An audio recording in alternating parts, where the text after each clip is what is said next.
In 1890, an incident occurs in these back streets that reveals a phenomenon that will rock Victorian society and lead to the explosion of organised crime in Britain.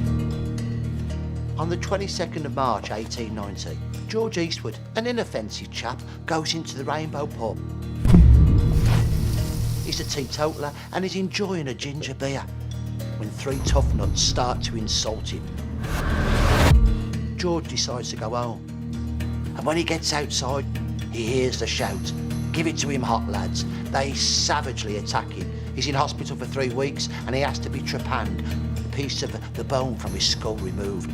So what's so important about this particular violent incident? Well, it's the first time that the term Peaky Blinders is used, and the legend is born.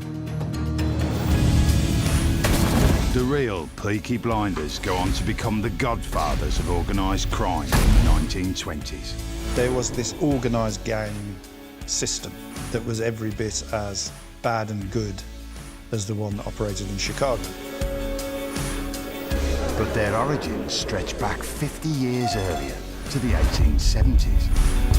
These young men aren't focused on money making. They're waging street war for status. They're about fighting. They attack policemen. They fight each other. It's the first modern youth cult. The gangs erupt from Birmingham's back streets, where they face poverty and racism. He denounces them as cannibals. This is the story of the rise and fall of Britain's first modern mass gang movement, who change our cities forever.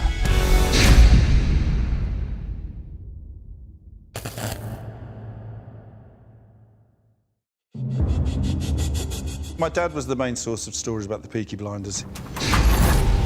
And the story my dad told that really made me want to tell this as a drama is that he was probably 8 years old and his dad gave him a message and said, "Take these to the Peaky Blinders." And he was terrified and he walked in and he said inside there were 8 men immaculately dressed, a table covered in coins in a place where no one had any money. And he said the men were all drinking beer and whiskey out of jam jars, because they wouldn't spend any of that money on something like a glass or a cup.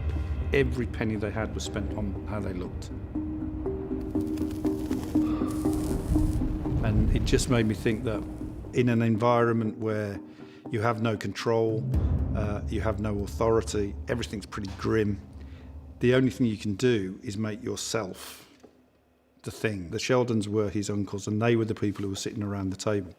And it wasn't until many years later when I started researching this that I started seeing the name Sam Sheldon. Stephen Knight sets his drama in Birmingham after World War I, when the Sheldons, the inspiration for Knight's Shelbys, are well established. But this film explores the early days of the Peaky Blinders. I've done a lot of research into the Sheldons, and 3 of the brothers, John, Samuel and Joseph, were notorious criminals.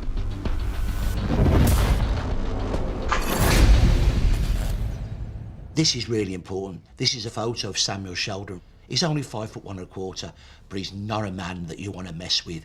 He was involved in riots, brutal beatings, shootings, and the worst gang war in the city's history.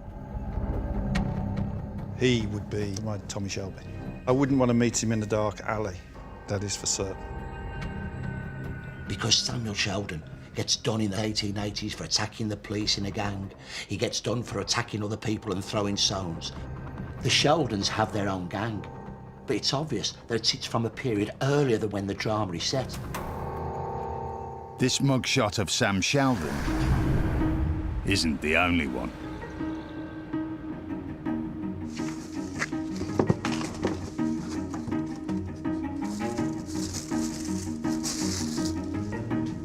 So this is the Birmingham City Police mugshot book. Here he is, Samuel Sheldon, who many people might associate with the fictional Tommy Shelby character from the Peaky Blinders, who was part of the Sheldon family, criminal family in Birmingham. This occasion, he was sentenced to 5 years penal servitude for being in possession of a base coin, which was a common offence at the time. It was forgery, forging coins, fake currency.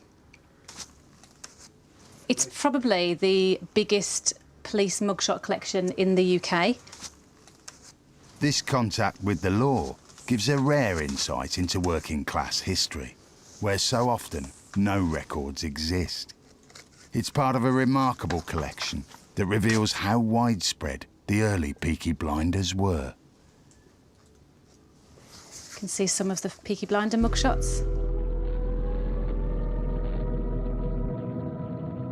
You can see the date they were born, the offences, the date of the offence, and what punishment they received.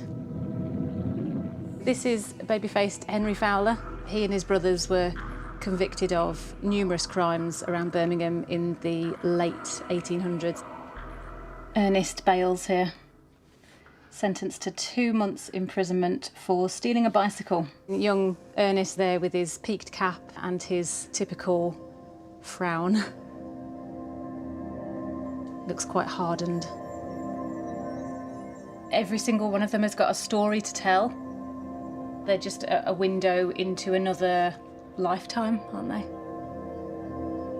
This is Edward Derrick, who I believe is an ancestor of Colchin, Professor Colchin.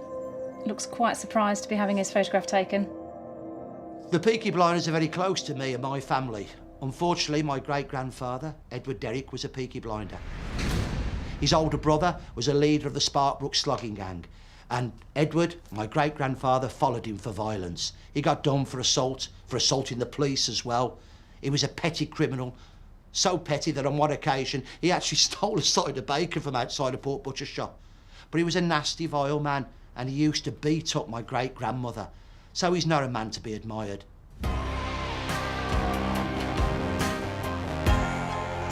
By trawling the records of hundreds of Peaky Blinders, it's clear that the early Peakies are a Birmingham-wide phenomenon.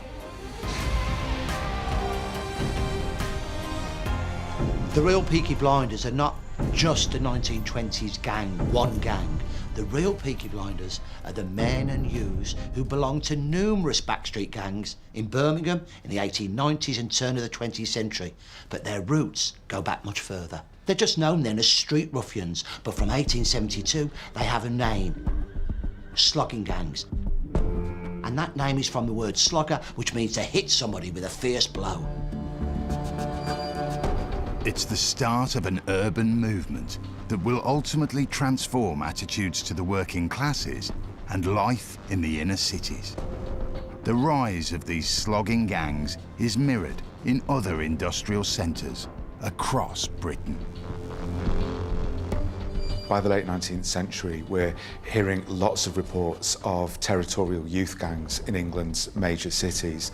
And without exception, the gangs are located in the working class residential districts. So these will be the factory or workshop districts of cities like Birmingham and Manchester.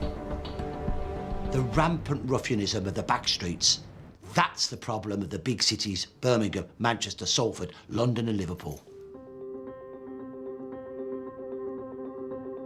These are the shock cities of the new industrial age. There's nowhere else like this on Earth, and there's an intensity to life.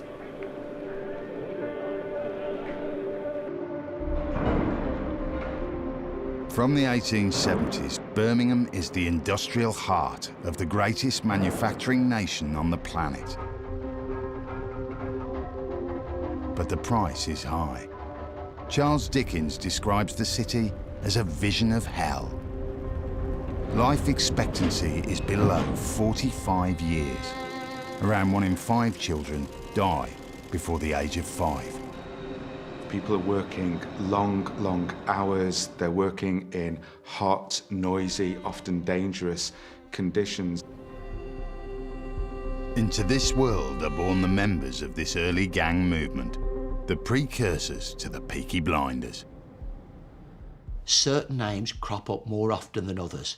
One of them, who's central to our story of the Peaky Blinders, is called Thomas Joyce.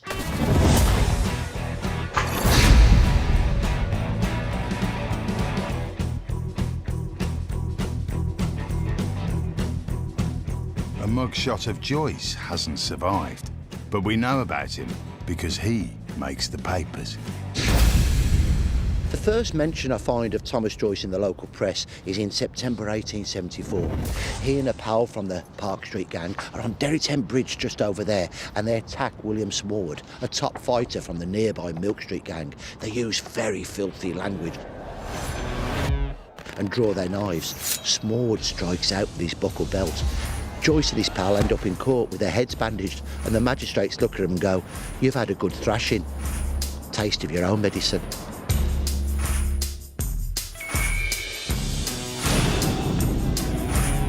A ticking off from the law won't deter Joyce.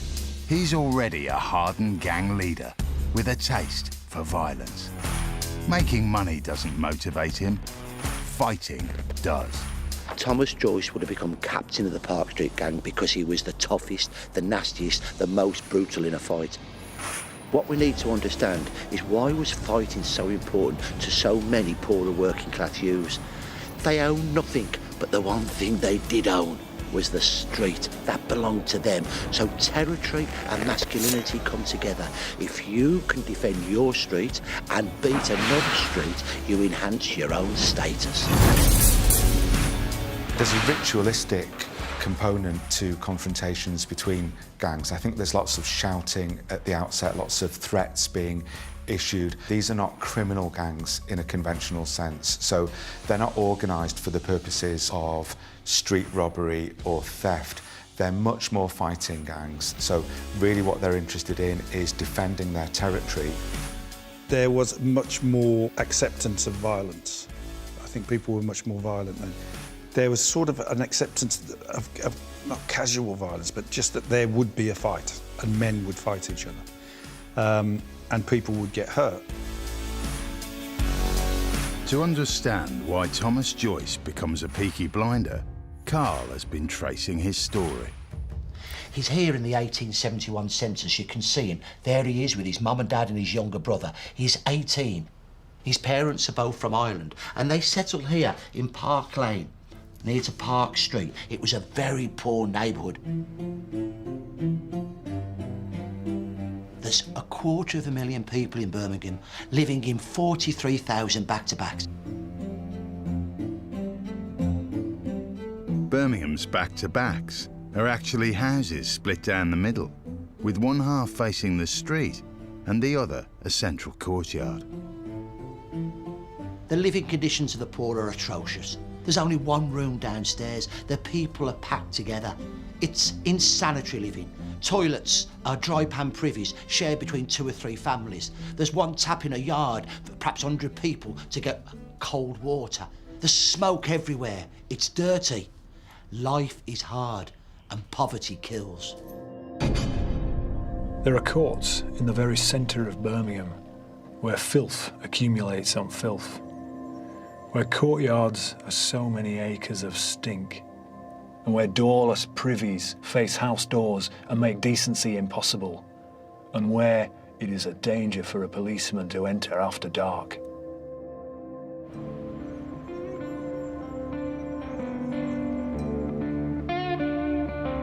Thomas Joyce lives in the squalor of these courtyards and lanes, but the census reveals a detail that's surprising. He's a youngster. In the 1871 census, we can see that he's a labourer. Like most of the early Peakies, he isn't unemployed, he's working. At the time, employment rates reach a record high. It's said that any 12-year-old can get a job.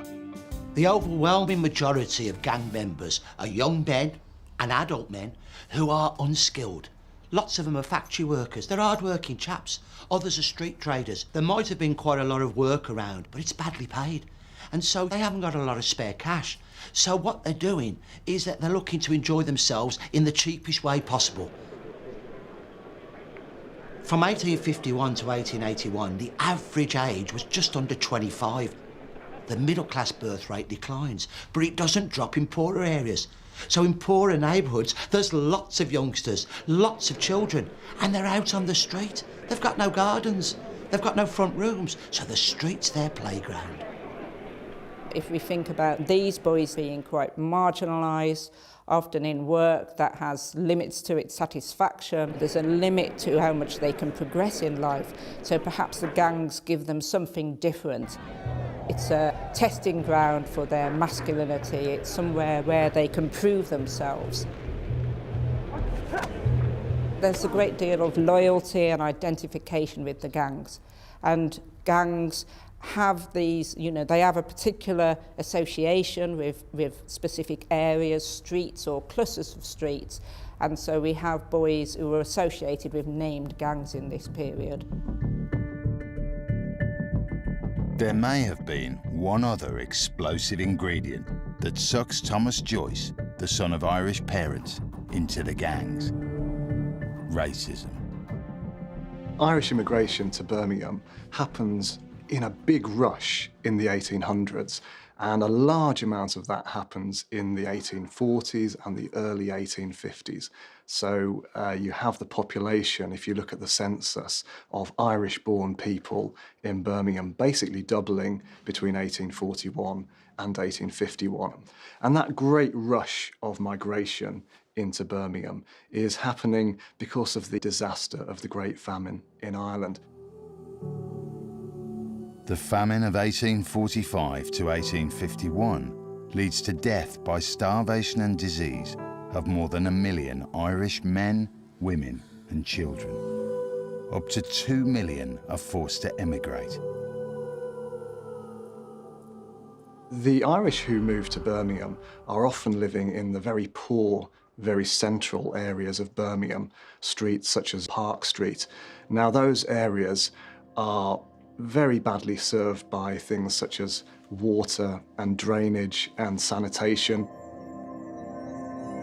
These new immigrants, like the Joyce family in Park Street, are confronted by age-old anti-Catholic hatred. And in 1867, that hatred is brought to the boil by a Protestant rabble-rouser, William Murphy. William Murphy works as a preacher, so he moves around from town to town, giving fairly blood-curdling speeches about how English men and women should not trust the new Irish arrivals who are living in their midst. He denounces them as cannibals, and he denounces their priests as pickpockets and liars. In June 1867, a mob marches on Park Street, one of the poorest neighbourhoods in Birmingham. A huge number of people who view themselves as English patriots turn up in the Irish area of Birmingham and decide to smash up the homes of the people who live there.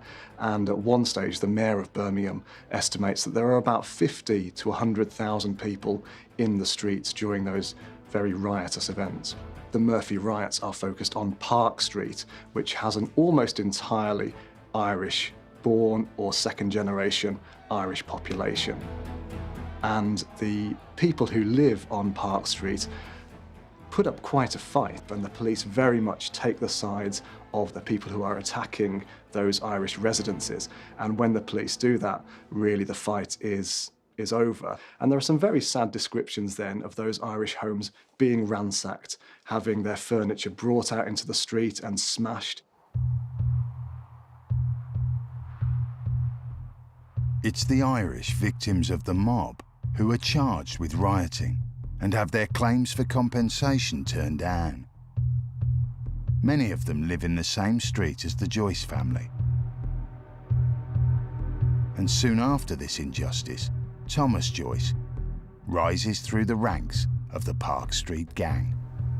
The roots of the slogging gangs are in the tail end of the 1860s, when a number of people in Birmingham who are children at the time or teenagers at the time see the Murphy riots. They see their homes being smashed. What then happens in the 1870s is that this group who've lived through that period have seen the way that being skilled at things like stone throwing or being part of a big group might be a really sensible measure. It might help you to protect your own and your community. So I think that is the legacy that we then see in some of the activities of the 1870s. We find names such as the Joyce family of Park Street being involved in leadership positions of the slogging gangs in the record from the 1870s. Thomas Joyce thrives on this ethnic tension, but the gang wars between Irish and English Peakies lead to family casualties. By 1874, Thomas Joyce is regarded as the captain of the Park Street gang. One of his men is his younger brother, Jackie. He's only 13. And in February of that year, Jackie, along with other members of the Park Street gang, are involved in a disturbance with the Milk Street gang. They're great enemies. In that disturbance, Jackie creeps up behind 15-year-old Thomas Kirkham. There were about 20 boys standing together at the top of a gullet. One of the boys called out, "Here, Kirkham." A witness noticed the prisoner steal around behind Kirkham and, throwing an arm around him, stuck him in the neck. He called out, "Murder, I'm stabbed." Another witness saw a boy staggering about in the middle of the road with a knife in his neck. The witness pulled the knife out and assisted the boy to hospital. Sadly, Thomas Kirkham dies soon after. Jackie goes to court, and there's a bit of a dispute over how old he is. At the start, he says he's 14, then he says he's 13. Well, one of the obvious reasons why you might give a younger age, particularly the age of 13 or under, is because if he's tried at age 14 or over, he's tried as an adult and he could be facing the death penalty.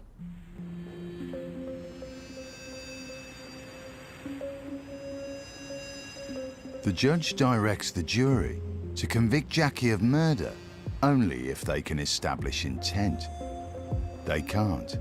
Jackie Joyce is found guilty of manslaughter and sentenced to a month in prison and 5 years in a reformatory. There's a lot of kudos, a lot of status hinges on reputations for toughness and for fighting prowess. We could almost say that some of the leading sloggers or Peaky Blinders were the celebrities of their age. And we discover evidence for this rising infamy in a familiar place, the media. In 1855, tax on newspapers is lowered, so they're cheaper to buy. It becomes way more accessible to a lot more people, including the working classes. Birmingham provincial press is really telling us many more stories about crime locally than ever before. Almost if you think about how popular reality TV is today, it's the kind of Victorian version of that, of finding out what's going on in your local area, the crimes that have been committed, the bad guys, the scandal. So it becomes much more exciting to read. It is the birth of the modern tabloid press. Crime is the most commercial form of entertainment news in Victorian Britain because they're doing something that people can only really aspire to in their lives. They're actually breaking all the rules. It could be seen as a form of social mobility. By the 1870s, literacy rates are increasing. 75% of women and 80% of men can read. And the Education Acts are really improving people's literacy rates. You're still leaving school at around 13 or 14 if you're a working class kid for work, but you should have a basic level of literacy. There's evidence that the sloggers desire the exposure that the press offers. You might well actually want to be featured in the press if you're a member of a gang in this period because it gets your name out there and you become notorious. So you might initially serve some short-term prison sentences, but then on your release, you've got this history. You've been in prison, you've survived it, you're known as a leader of a gang. And it isn't just the male gang members who are gaining notoriety in the 1870s. Women also play a role in the real Peaky gang's activities. Here we've got the female prisoner ledger. This spans a number of decades up to the early 1930s. There's probably some of the Peaky Blinders moles in here, the girlfriends, the wives of some of those young Birmingham criminals. Just rich with details. The majority of offences on any given page are theft offences. There's the odd assault, there's prostitution, running brothels. And of course, the same as with the men, a lot of them will have stories of personal tragedy and poverty and alcoholic parents, no money, really just struggling to survive. So a lot of the theft offences could just be to survive, to get food, to get money for food. There is an awful lot of misery amongst these pages. There are some very young prisoners in these books. This lady here, Leah Jinks, she was, her occupation as a polisher, she was arrested for assault. So she looks like the kind of character who could have been associating with Peaky Blinder gangs. She looks tough as nails. And she's only 18 years of age. Here we have Alice Jackson, who was arrested for attempted murder in 1911, and she was sentenced to 2 years imprisonment, so there must have been some kind of extenuating circumstances. Some very typical hairstyles of the time, lots of wonderful hats. Look at those shoulder pads and the fur collar. I mean, they're out in their Sunday best. But it's really telling, all of the ladies on that page have all been arrested for stealing. So they're dressed up, they're in their best attire, they're trying to blend in with maybe a more affluent class of people, and then they've been apprehended for stealing. Stealing watches, stealing boots, stealing shirts, clothing.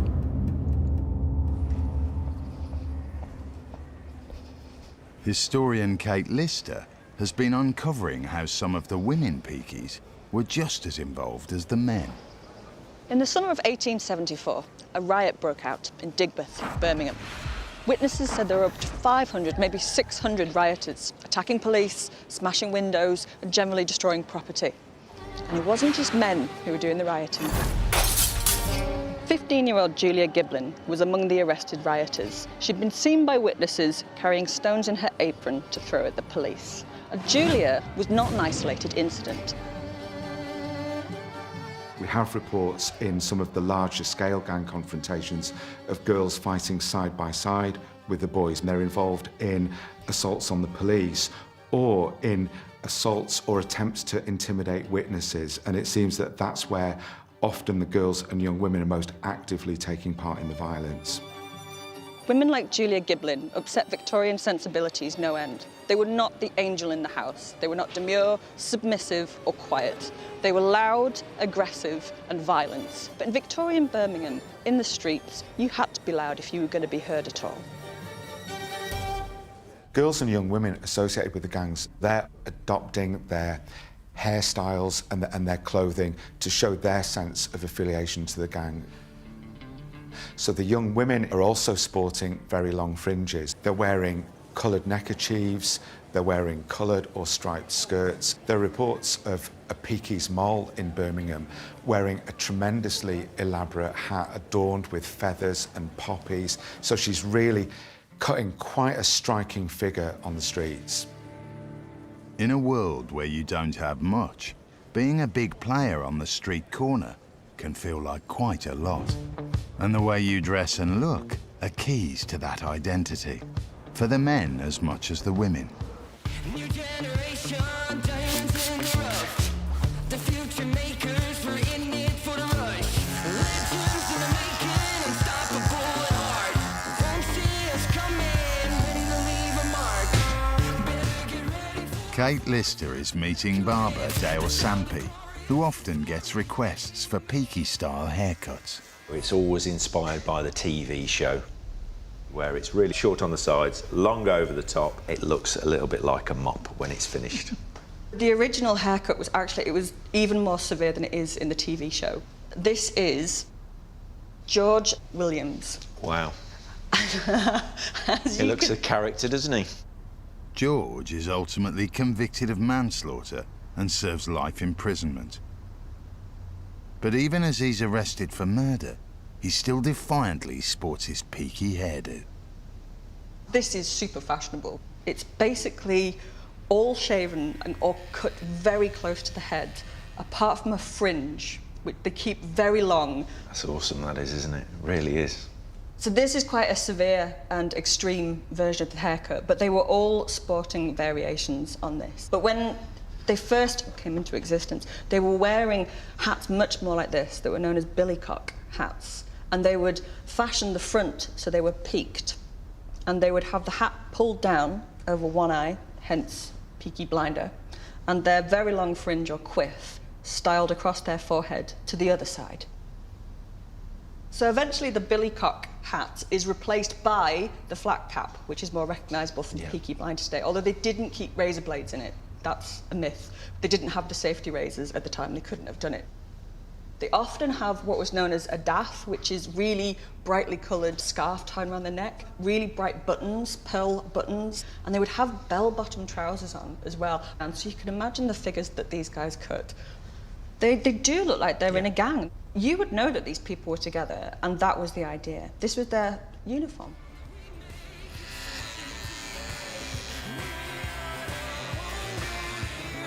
They have been described as the first modern youth cult, and I think that really makes sense. Their clothing, their sense of style, even their own language, they really do look like the forerunners of the later 20th century youth cults like punk and so on. There are even reports of gang members having clothes specially made for them. We have a report from Manchester of a young man in a scuttling gang whose sweetheart has apparently knitted him a distinctive pair of socks. And then in Salford, the so-called king of the scuttlers, John Joseph Hillier, somebody knits him a sweater with that legend, King of the Scuttlers, sewn onto the front. And he takes to parading the streets of Salford, showing off that jumper. So that moniker, which was really intended to shame him, has absolutely the reverse effect. The Peaky Blinder. This product of poverty, squalor and slum environment was a terror to respectable people 40-odd years ago. He was also a terror to the police. He went in pairs along Summer Lane every Saturday night, but he never molested any member of my family.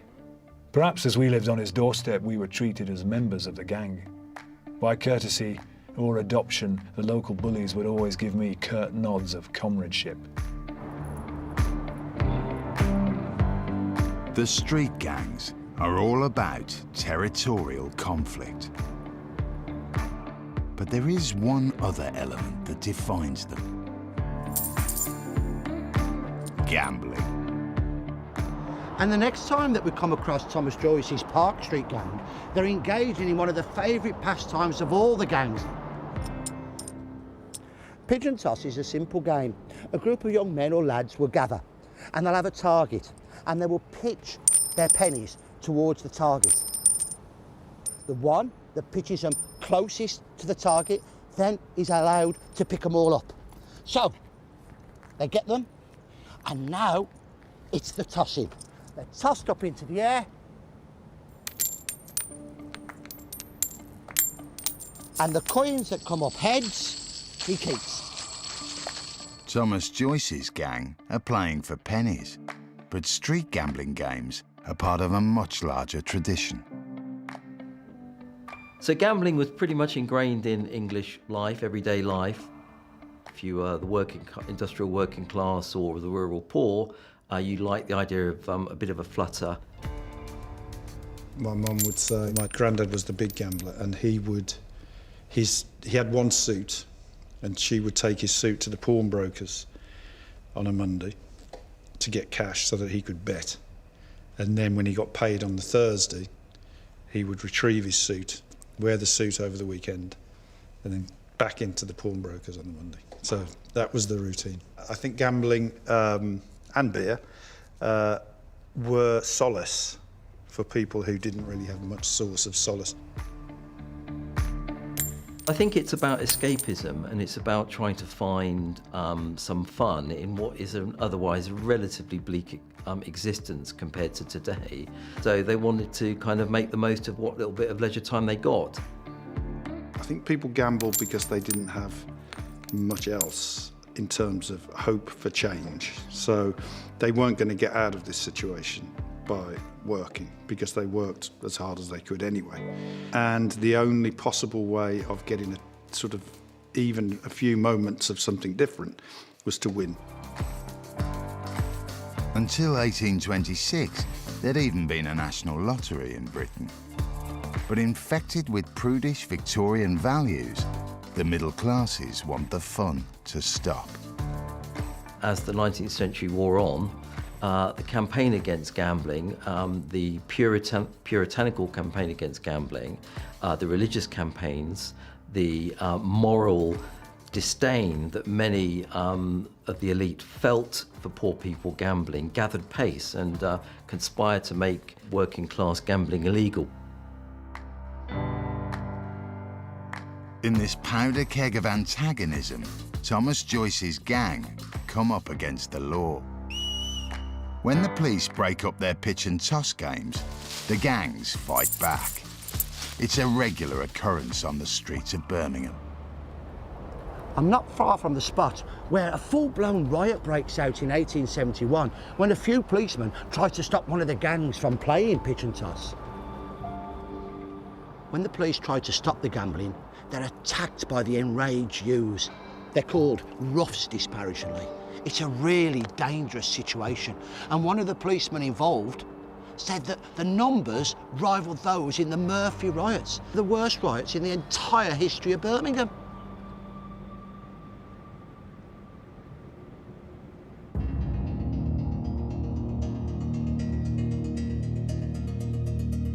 By the mid-1870s, the territorial gang problem is getting worse. Thomas Joyce's Park Street Peaky gang is one of more than 50 throughout Birmingham. Like his, the vast majority are named after streets. The phenomenon is repeated in cities like Liverpool, Glasgow and Manchester, where the gangs known as scuttlers often have names inspired by real events, like the Franco-Prussian War. There's even a Buffalo Bill gang, after the famous frontiersman tours his Wild West show. There's a great moral panic in the 1870s around the activities of these young men involved in slogging gangs. The neighbourhood is so infested by roughs of both sexes that it is feared dangerous for a policeman to work the beat alone. The mob actually hunting and stoning him off the streets. For 5 years, Thomas Joyce's slogging gang is one of the most feared in Birmingham. But then in 1875, another gang crosses a line when it graduates from fighting rivals to take on the establishment. 7th of March 1875, a riot erupts in this street, Navigation Street, when a mob tried to free a prisoner from 2 policemen. They're pelted with stones and mud. PC Lyons comes to help them. He tries to beat back the crowd with his staff, and the sergeant manages to drag himself away. But then, as one witness put it, they attacked him like rats, and somebody stabs him in the neck. He falls, they start kicking him on the ground. Then more police come. They take PC Lyons to hospital. It's really difficult for the police to find out who's actually involved in the Navigation Street riot. This is a collection relating to the murder of PC William Lyons, who was stabbed in Navigation Street in 1875. This is believed to be the whistle of PC William Lyons. You can see the crucifix attached to the whistle chain there. This is the picture from his funeral. You can see it was very well attended by his fellow officers and members of the public. He was the first police officer to be stabbed to death on duty in Birmingham, and he attended the scene of the riot to help out a fellow officer, and he and a sergeant were both assaulted. He was stabbed behind his ear and he died in hospital 2 weeks later. This is the offender who was deemed to be ultimately responsible for stabbing him, Jeremiah Corkery. And we have a couple of what I presume are commemorative postcards, posters produced at the time, both kind of highlighting the plight of Corkery. After a trial in which 20-year-old Corkery first pleads his innocence and then confesses his guilt, he's sentenced to hang at Warwick on the 27th of July, 1875. He rose about 4:30, and from that time until the moment of his execution, his terror and consequent helplessness appeared to rapidly increase. Shortly before 7 o'clock, he was visited by Father Kelly, and he then engaged in religious exercises, the last rites of the Roman Catholic faith. The very beauty of the morning, however, appeared by contrast to intensify the deathly and shocking look of the condemned man. His face was deadly pale, his eyes half opened. He trembled violently and his knees occasionally seemed almost to give way. On being placed in an upright position, he staggered and would have fallen had not the warders again been vigilant. And in a moment, the drop fell with a dull, heavy sound, and the unhappy murderer's body descended with a swift rush, being brought up at the end of the rope with a terrible jerk. The report on the execution of Thomas Corkery is intended to be moralising, like, this will be your inevitable doom if you commit a crime, a terrible fate awaits you. On the other hand, it's quite voyeuristic and salacious as well, and that is what the Victorian press plays upon. They know this is commercial, they know that people will actually treat this as entertainment. I'd say a little too much sympathy towards Corkery rather than PC William Lyons, who ultimately lost his life, left a young daughter without a father, a wife with no husband. But there's lots of information and sympathies towards Corkery. Corkery becomes Birmingham's slang for striking fear into policemen. The city is gaining a reputation for lawlessness. Over the next few years, 2 more police officers are killed, hundreds injured, and what were skirmishes in the streets now look more like full-scale battles. The range of numbers involved in the fights is quite extreme. You could have, as in 1886, supposedly 2,000 Peaky Blinders slugging it out. This was not just street warfare, it was neighbourhood warfare. They were chucking stones at each other. They were fighting with buckled belts. It went on all afternoon, and police reinforcements had to be called in from all over Birmingham to put it down. Gang violence is now out of control. They're terrorising the vast majority of law-abiding citizens. It will take a new sheriff to clean up the town.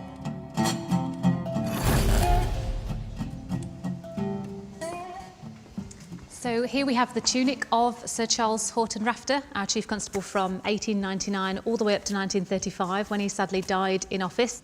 1899, when he joined Birmingham City Police, several officers had been killed in the line of duty. Police officers were being stabbed or assaulted every other week. It was a really dangerous place to work as a police officer. So he came across from Ireland, and he had to improve the quality of policing, to improve the standard of education of his recruits, to improve discipline, but also to try and stamp out a lot of these really big crime problems in the area. Many of those recruits come from the Irish community, who only a generation before had been the victims of racist mobs as the police stood by.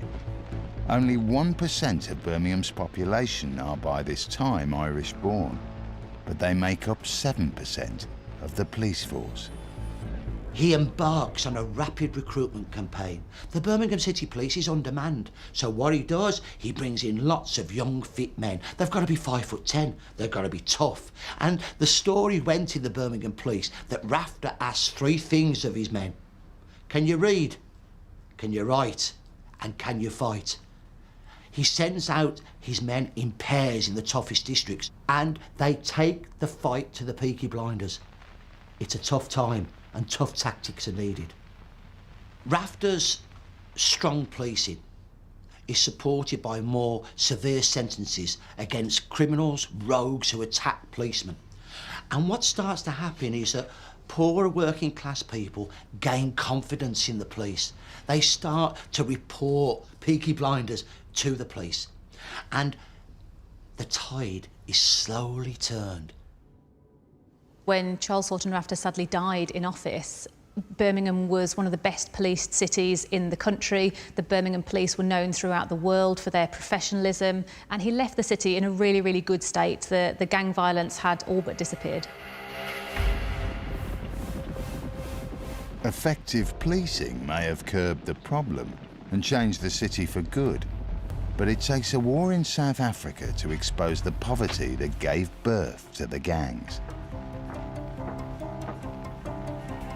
Attitudes towards the so-called slums and slum populations of England cities have really changed as a result of the South African War from 1898 onwards. So young men in their thousands seek to enlist to take part in the war effort, but most of them are knocked back on account of them not meeting the army's requirements for their physique. So in Manchester and Salford, you get around 12,000 young men seeking to enlist.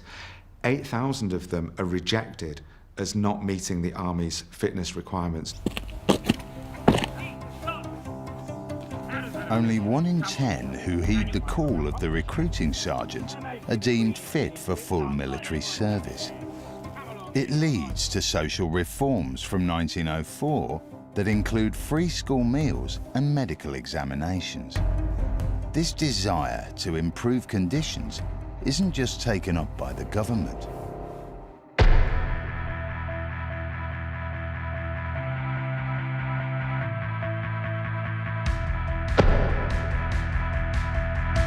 A group of enlightened philanthropists also get involved. A few good-hearted individuals are trying to provide alternatives to the gangs for youngsters. And it's their belief in physical fitness that has a major impact on the decline of the gangs. Now, one of the most important figures in Birmingham is Father Pinchard. He's the High Church of England vicar in St Jude's. That's one of the poorest parishes in the city. In 1896, he starts a club for young lads between 18 and 20. The most important attraction, boxing. They've got no ring, no ropes. They box in their clothes, but it's really popular. The boxing clubs don't just attract Birmingham's Peaky Blinders. Lads' clubs prove popular up and down the country. And what's really interesting is that, by and large, they work. By the late 1890s, reports in Manchester and Salford are suggesting that scuttling is absolutely on the wane. What the lads' clubs really do spectacularly well is to bring in the 12, 13, 14-year-olds. So the gangs almost wither out as the lads' clubs take root. The lads' clubs also heavily promote football, and football grows very rapidly in the late 19th century, both as a participant sport with teams forged at street level, playing on the patches of open ground. Football also grows very rapidly as a spectator sport. Famous teams like Aston Villa, Birmingham City and Manchester City all emerge from this movement. And the 2 professional teams in Manchester, Manchester United and Manchester City, as they later become, are hugely popular with people. They're now coming together in their tens of thousands to watch professional football, and this transcends the kind of neighbourhood loyalties that had underpinned the scuttling conflicts. But the final nail in the mass gang's coffin comes completely out of the blue, from the rise of cinema. In the first decade of the 20th century, there are more than 100 cinemas opened in Manchester alone, and young people flocked to cinemas in droves. Even in the years before the First World War, there are social commentators reporting that some young working class people are going to cinema as often as 3 or 4 times a week. Police officers absolutely welcome the cinema.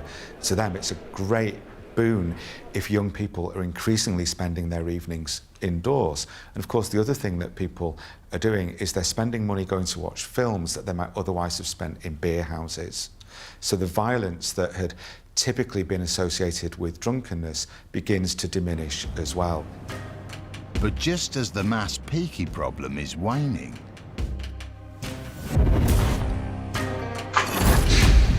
a familiar face re-emerges from Birmingham's slums. Sam Sheldon and his family, the inspiration for the Shelbys in the drama series, have been working away in the shadows. They're now a powerful crime gang.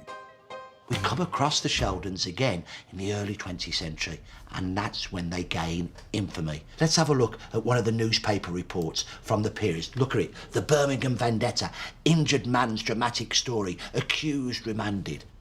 And they fought for 4 years. Brutal beatings, shootings, riots. They fought with Billy Beach.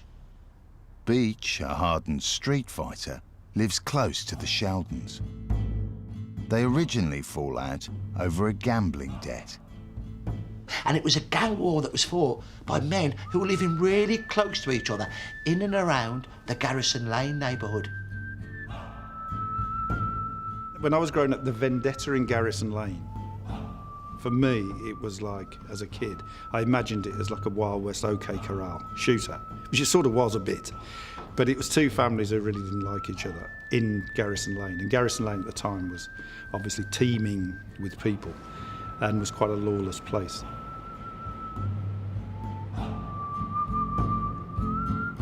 It was finally put down in 1912. There's various stories about what happened to Billy Beach. Eventually, though, he was getting a bit too old for all this aggravation, and the police, it said, had a collection to send him to Canada. That phrase, vendetta in Garrison Lane, is just something that always evokes a particular image. And it was things like that that I really wanted to get into Peaky Blinders. The Garrison Lane vendetta is one of the final acts of the Peaky street gangs. Fighting for fighting's sake is fast disappearing. Now, if there's any fighting to be done, it's all about money. And Sam Sheldon is one of those who recognises that change. By the early 20th century, the police are making things really hot for the Peaky Blinders in Birmingham. So the petty criminals amongst them, the violent petty criminals amongst them, start to travel around, thieving and pickpocketing. One of them's Samuel Sheldon, and under the alias of Samuel Small in January 1902, he's sent down for 3 months in Manchester as a suspected person. That's a common charge for pickpockets. Sheldon is most likely in Manchester because he's using the railway network to move anonymously around the country. But the city isn't his final destination. He's heading for the entertainment meccas opened up by the railways. They're a magnet for punters and for every budding Edwardian criminal. Horse racing, since the late 19th century, has boomed as a popular sport. More and more racecourses are opening, and it's illegal to bet for cash anywhere else. So there's an expanding population of better-off middle-class people. They've got a disposable income. They're going to racecourses to have a bet. Here's the best prices in the ring. Come on, and where there's cash, that brings in the thieves and the rogues like bees to a honeypot. Racecourses are happy hunting grounds. They're lightly policed. They haven't got a lot of security. They're very popular with crowds, so there's people with lots of cash. So that draws in ruffians. And what they start to do, these ruffians for Birmingham, they pickpocket, but they also blackmail bookies for protection. Into this world of travelling pickpockets and rogues comes another familiar character from the TV series.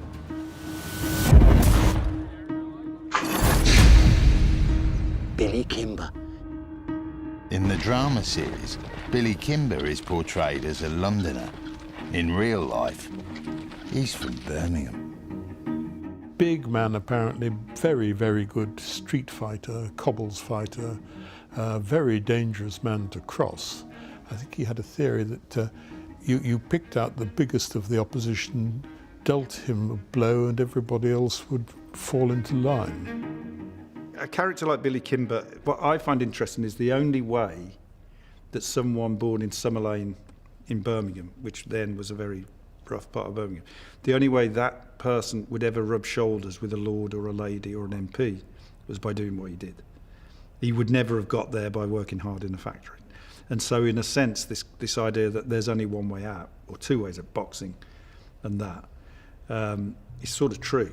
And that's that's what I've tried to reflect in Peaky Blinders. Kimber's the clever one. He realises that the world is changing and that there's big money to be made out of gangsterism. The youth gangs of the late 19th century, these are much more territorial, youthful fighting gangs. Those gangs look very different from gangs like the racecourse gangs of the 1920s. The members of those gangs are older men, and of course they are much more driven by money making. By the 20th century, society is becoming much more organised. And with organised society comes organised crime. And the criminals who inspired Stephen Knight. All of the characters, Darby Sabini, Alfie Solomons, Billy Kimber, came as a consequence of reading research about who was around and just discovering the truth about them, the illegal gambling and the gangsters and all of that. It's so wildly more than you would expect it to be, because in the way that the Americans have mythologised their gangsters, the British have never ever even gone there. These people were not mythologised at all, and yet they were the same people. And what of the original Peaky Blinders? Characters like Thomas Joyce and Jeremiah Corkery were violent. Many were victims of the grinding poverty of the slums. But there is no doubt they had a profound effect on the evolution and reputations of Britain's industrial cities. They highlighted the appalling conditions so many endured and forced society to act. Perhaps their stories are as relevant today as they were more than 100 years ago.